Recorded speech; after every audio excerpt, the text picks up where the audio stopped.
तब तक तो इनकी लाइफ की धज्जियां उड़ जाएगी।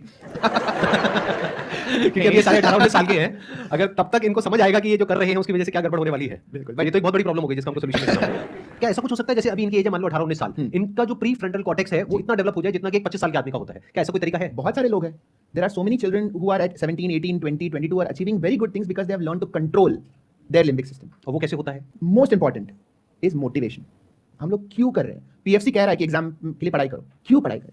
अगर वो क्यों बहुत क्लियर है दिमाग में तो PFC will overcome the limbic. और वो क्यों सिर्फ क्लियर होने से नहीं होगा? मान लो किसी को क्लियर हो भी गया बट कुछ देर के लिए क्लियर हुआ, फिर उसके बाद में और जो हमारा जो डिफॉल्ट सिस्टम है उसने ओवर पावर कर लिया उस क्यों को. तो दैट क्यों has to be reinforced and it has to be a constant thought and a constant reminder, और वो डोमिनेटिंग थॉट होना चाहिए, तभी वो हमारी बायोलॉजी को सरपास कर सकता है. Right.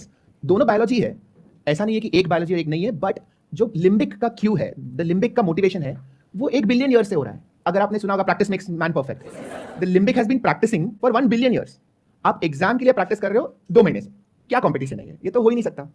So the more you practice that motivation कि मुझे ये करना है क्योंकि दिस, दैट मेन रीजन आप बार बार रीएनफोर्स करते जाओगे तो that PFC can overcome the limbic. So there is no clear cut finish line. जो फिनिश लाइन है वो हमने बनाया है, कहानी है कि एक एब्स्ट्रैक्ट फिनिश लाइन हमने बनाया कि चलो ये हुआ तो खत्म. Trust me, I have given more than 25-30 exams, और हर एग्जाम के टाइम में मैं सोचता था कि बस ये एग्जाम अगर क्लियर हो जाए तो लाइफ सेट है.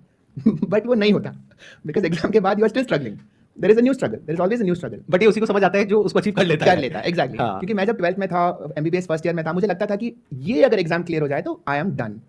But that is not true. अभी मैं कॉन्फिडेंटली बोल सकता हूँ कि ऐसा नहीं है. नहीं, बट दो अलग अलग प्रॉब्लम